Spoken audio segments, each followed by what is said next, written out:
Hi, my name is Sarah Wilde, and I am the hand behind the Inky Hand. I've been doing lettering and calligraphy for over 5 years, and I am the creator of the Inky Box, which is a monthly subscription box for hand lettering and calligraphy. Every month you get practice sheets and supplies and greeting cards delivered straight to your door. Today I'm going to be teaching the basics of modern brush calligraphy, and I hope you enjoy. All right, so the first thing we're going to talk about today is supplies, and the awesome thing about calligraphy and lettering is that you really don't need a lot to get started. You just need some smooth paper and some brush pens, and the paper that almost every calligrapher recommends for practice is this 32-pound laser jet printer paper, and the reason for that is it is super smooth, so it makes your brush pens last longer. They don't fray as easily, and also the coating on it makes it so the pens don't bleed. So when you use regular copy paper, you're fraying your brush pens easier and your ink's gonna bleed. It's not gonna look as good. And you can get this on Amazon. I think you can buy it by the ream or by the box, which is how I buy it because it's a little bit cheaper. So that is the paper that you're gonna wanna use for your practice.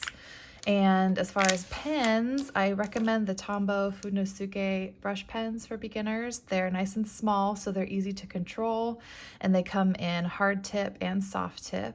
I tend to recommend the hard tip for beginners more, but some people really love the soft tip, so I would you can get them in a pack of 2, one of each, and just test them out, see which one you like more. Today I'm going to be using this one, it's a hard tip, but it's got a black end and a gray end, and this just happens to be the freshest Funosuke that I have so that we can make nice clean lines for this video.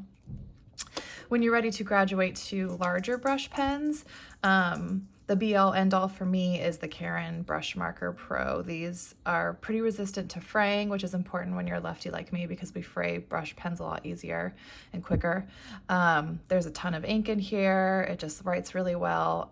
So if you ever want to start with the larger brush pens, I recommend these Caron brush markers. All right, we're gonna get started with our basic strokes, the foundation of brush lettering next. Before we get started with our basic strokes, I want to talk a little bit about how to hold your pen because this doesn't come naturally for some people. I know as a lefty, when I'm just writing normally, I have a tendency to be very up and down. My pen is basically at it's perpendicular to the paper. And as you can see, once you try to do downstrokes and upstrokes, that makes things a lot more difficult if you're going straight up. My muscle memory is so great that I keep accidentally tilting it. But if I don't, trying to do these downstrokes and upstrokes and all that, it makes things very difficult. So how you want to be holding your pen is at about a 45-degree angle from the paper. And this is true for lefties and righties. You see I'm a lefty, but it's the same for right-handed people. Once you have that 45-degree angle, getting that full pressure on the downstroke of your brush pen is so much easier. So before we get started with the basic strokes, I want you to just kind of grab your pen, play with it a little bit, feel like what the pressure does when you kind of go up and down, try like really light pressure, and then try really heavy pressure, and just get that angle right because that's going to help you a lot when you are working with your brush pens. So let's do some squiggles together. Squiggles are the best way to do it. So light pressure, heavy pressure, light pressure, heavy pressure. It does not have to be perfect. You're just trying to get a feel for it and how to hold your pen. I'm trying not to do it too much like calligraphy, just because we're practicing and not really doing anything too technical here, just getting a feel for it. So maybe experiment with a little bit of like medium pressure. You can tell this is kind of between the light and the heavy, just to kind of get a feel for your brush pen. And I like to do this every time I get a new pen that I've never tried before because it really does help you get a feel for it. So this is something that you'll be doing a lot. All right. Now we've kind of got a feel for our pen, let's jump into the basic strokes.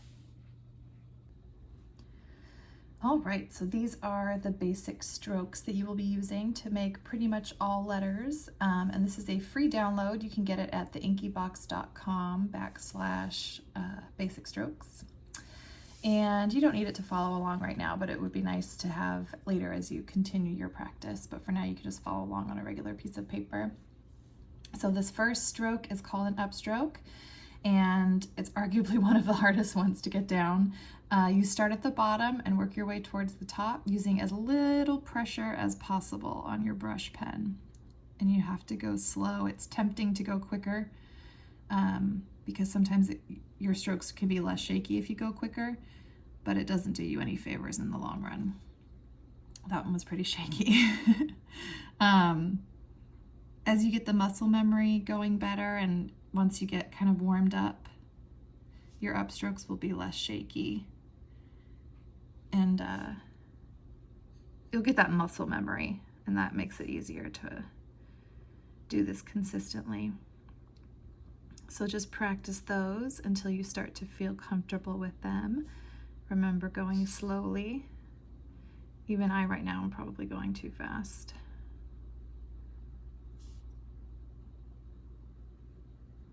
Oops, missed that one completely.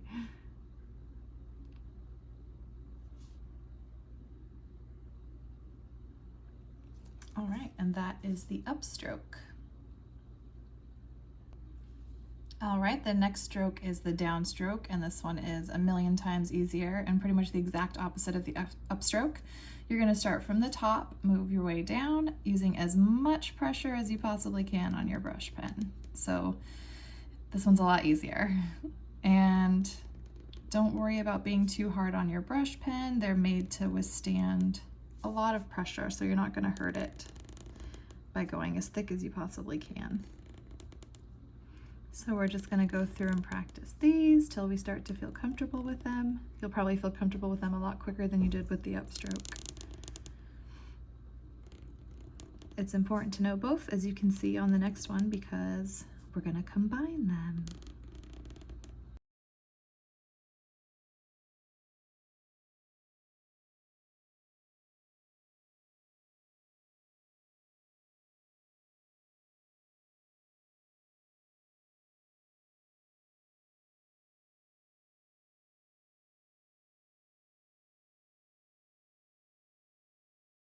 All right, and that is the downstroke. This next stroke is called an underturn because you're turning under. And as you can see, this is kind of the basis of your U's, your Y's, letters like that.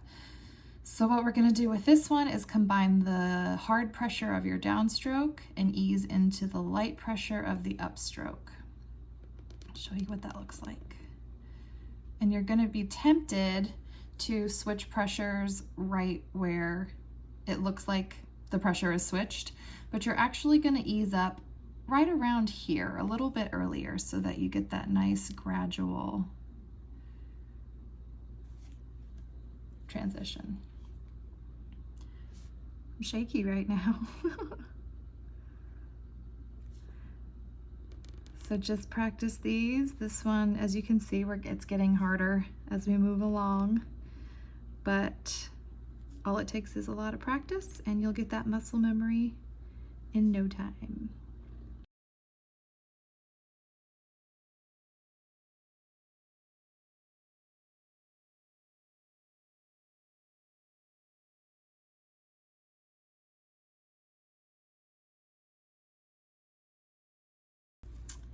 All right, and that is the underturn. The next stroke is, you guessed it, the overturn, because we're doing the opposite. We're starting out light and transitioning into heavy. So it's the exact same as this, except we are starting light and transitioning into heavy. So it's that same thing. You're gonna feel like you wanna transition to heavy here, but you actually wanna wait a little bit as you're farther in so that the transition is smoother. So I'm gonna start pushing down right about here to get that nice smooth transition.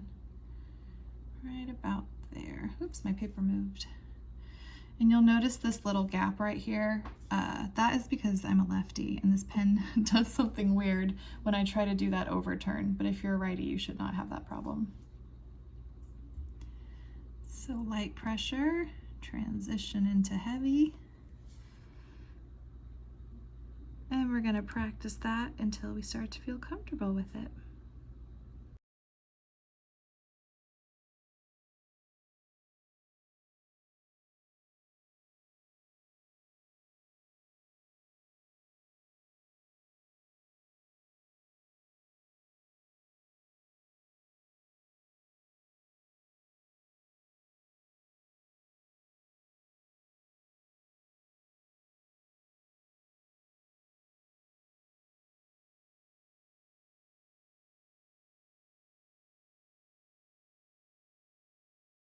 And that is the overturn. So this next stroke looks terrifying, the compound curve, but it's really not because we've already practiced our underturns and our overturns. So this is just putting the two together. So I'm going to tell you again kind of when I start to transition from heavy to light and light to heavy. So you start heavy, transition to light right about there, and back to heavy right about here. You've got your compound curve. Looks a lot scarier than it is. If you've got these two down, you've pretty much got the compound curve down. So heavy, light, heavy. Heavy, light, heavy. And we're gonna practice this one till we get it down.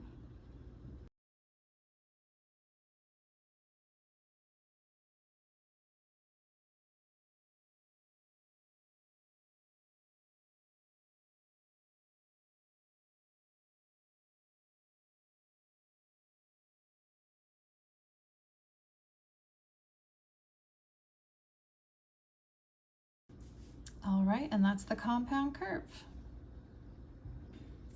Our next stroke is the oval, and again, looks scary, but it's not. We're prepared for this, I promise. And you're gonna start right here at about the X line, which is that middle line, and you're gonna go light, heavy, light. So it's that same sort of transition, just a different shape. So we're gonna start here light, transition into heavy, transition back into light. And it's hard to match these up exactly, but you never really need to because in the letters you're always putting something kind of over that meet-up area. So light, heavy, light, light, heavy, light. And let's practice these until we get it down.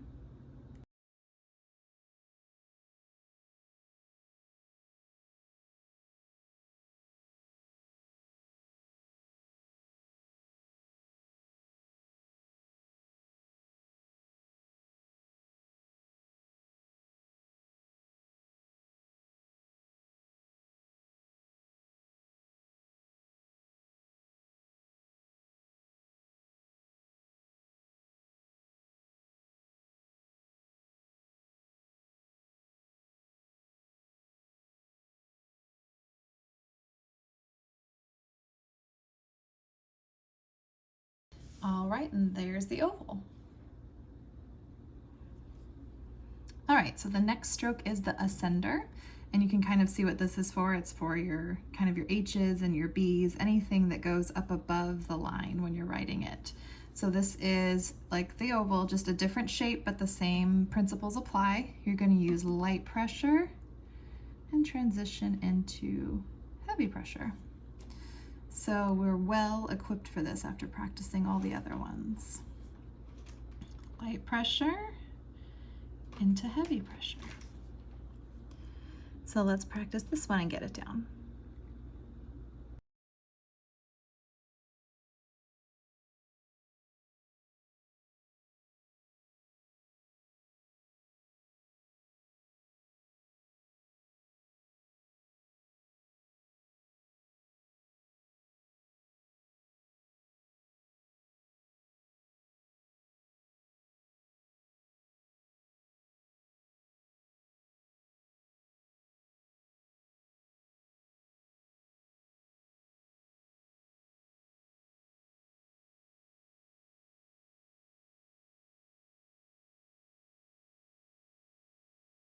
All right, and that's the ascender. Okay, last but not least, we have the descender, and it's called this because it descends below that line. So this will be for your J's, it looks like a J, Y, G, anything where the line goes, or where the letter goes down below the line. So this is exactly the same as this, but flipped. So you're gonna start with heavy pressure, and go into light pressure. Heavy pressure into light pressure. And once you start feeling comfortable with that, you can practice maybe extending it a little bit, giving it a little flourish. But for now, we're just going to practice that motion, the simplest form of it.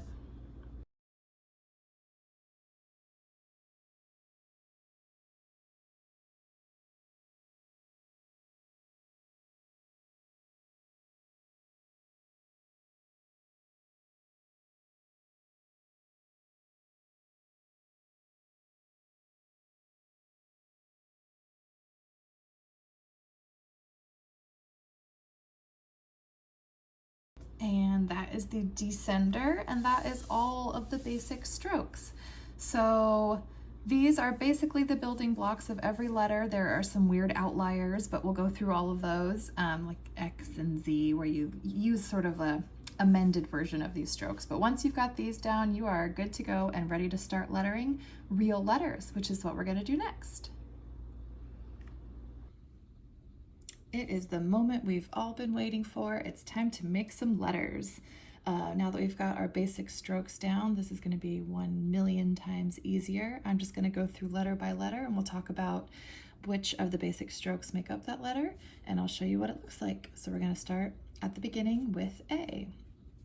So the A is just an oval and an underturn.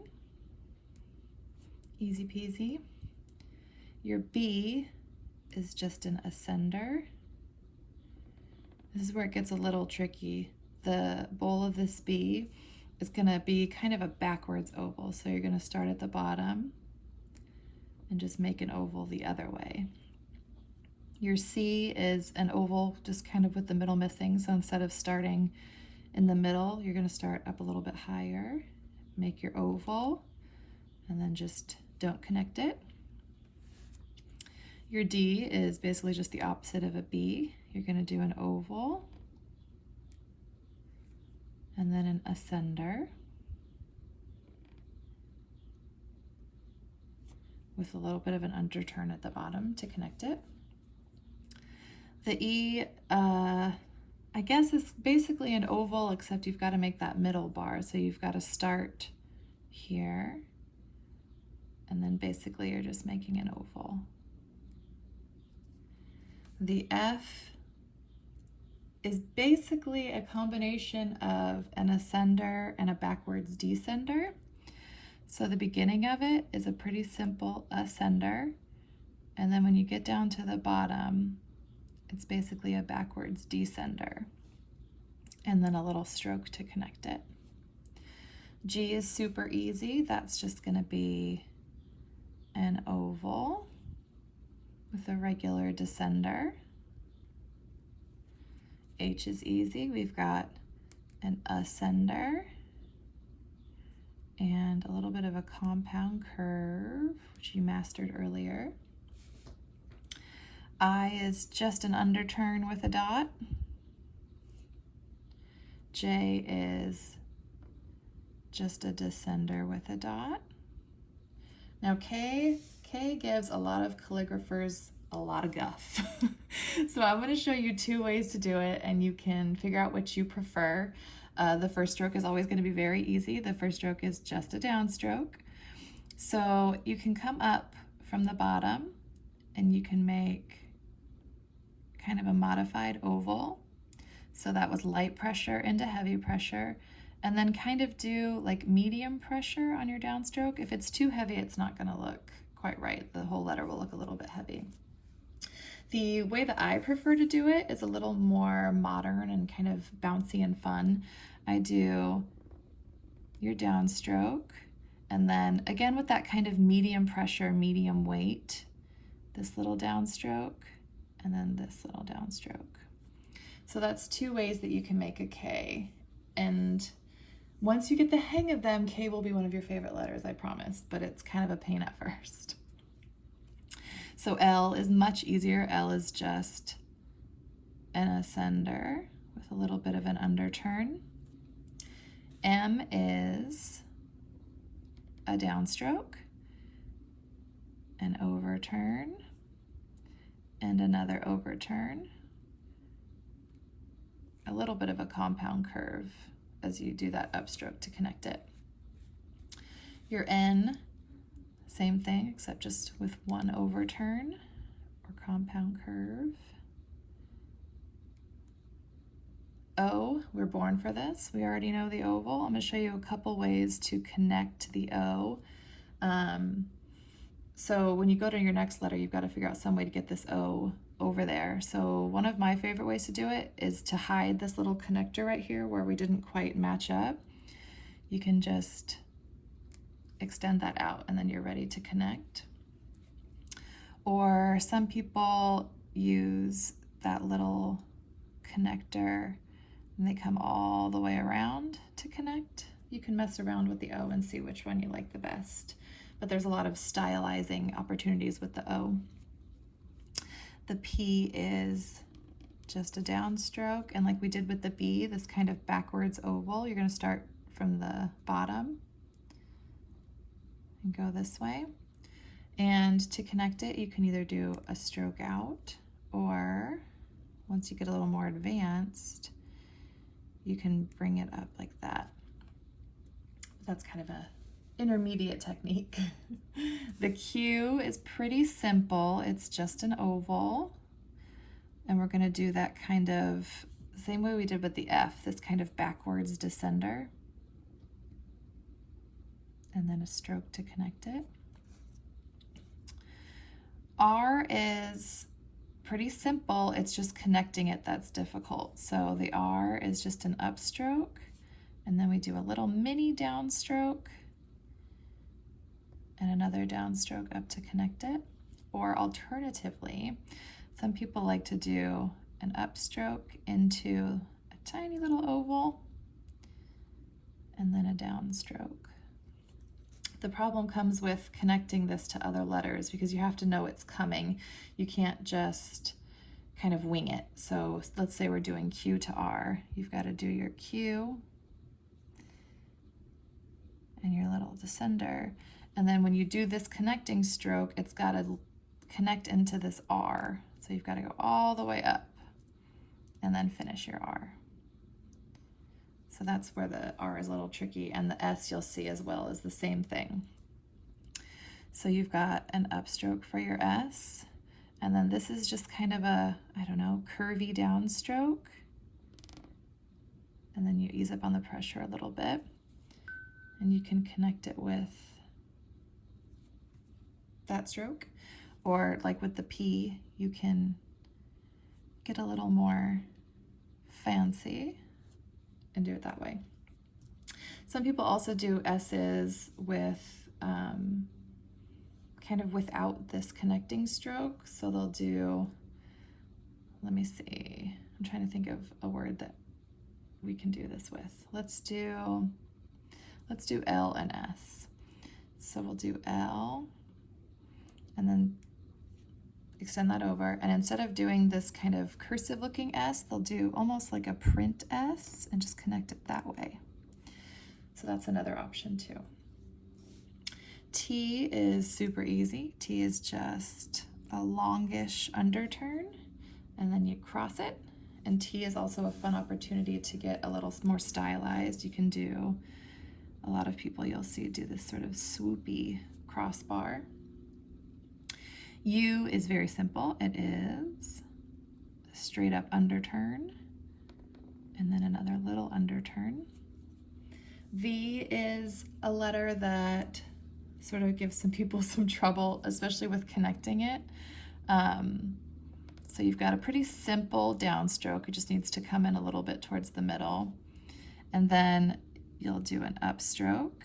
And to connect it, you can do like a little downstroke, kind of like we did with, which one did we do that with? Oh, with our O. So you can do it that way, or you can do this downstroke and this upstroke, and then connect it with this, kind of like we did with this little R, this kind of mini oval. So that's up to you. W is very similar to the V. So we've got an underturn, and then when you go to connect it, you've got these two options again. So you've got that option, or the little loop option. All right, now we have come to X. X can be a pain in the butt, kind of. So I'm gonna show you a couple ways to do it. The simplest way for me is to kind of start, not from the top, but a little bit below the top, and we'll go upstroke, downstroke, upstroke. So that'll be the first part of the X. And then to cross it is a simple upstroke.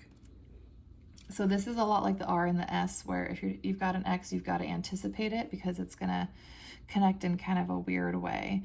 So there's, you know, different ways you can do that. Another way I like to do an X is to, let me see how best to explain this. You can connect, instead of connecting here, you can connect to this upstroke. So I'm going to show you what that looks like. So say we'll just do TX, even though that doesn't really occur in nature. Let's do something that does. Let's do UX. Okay. So we're going to do our U is just an underturn, and I'm going to come up into that upstroke. So that is this stroke, and then the downstroke will be the cross of it. So that's another option too. And then if you want to do it this way, it would be underturn into that kind of compound curve and upstroke. So those are two ways to do an X. The Y is simple. That's just an underturn and a descender. And Z. Z is another pain in the butt letter. I guess the best way to describe this would be, I guess, kind of a backward C, maybe. So that first stroke is going to be upstroke into downstroke.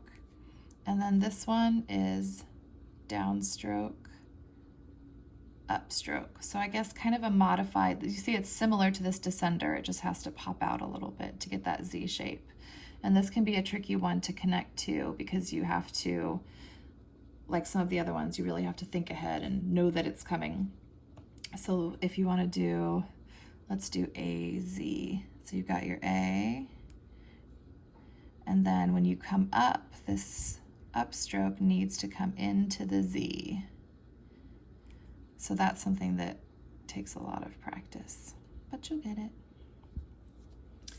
So that is the alphabet, and stay tuned for a deal I've got for you on some of my alphabet practice sheets. So these are my modern calligraphy practice sheets. As you can see, every letter has its own page and it's broken down into the basic strokes that make it up. But one of my favorite features of these practice sheets is down at the bottom, you have connections for every letter that it could possibly connect to. And I do that for every letter. So these are a great resource if you are just starting out. And I've also got uppercase alphabets. I've got a bouncy calligraphy workbook. I've got monoline practice sheets, everything you could ever want to learn calligraphy. And just for students of the Summer Creative Retreat, I'm giving 40% off of all of these practice sheets. So when you go to theinkyhand.etsy.com, just enter SCR40 at checkout and you'll get your 40% off. So those are the basics of modern brush calligraphy. I hope you enjoyed that lesson. And if you have any questions, you can always find me on Instagram at The Inky Hand. I'd be happy to help you with anything that comes up. I hope you have a fantastic rest of your summer and stay creative.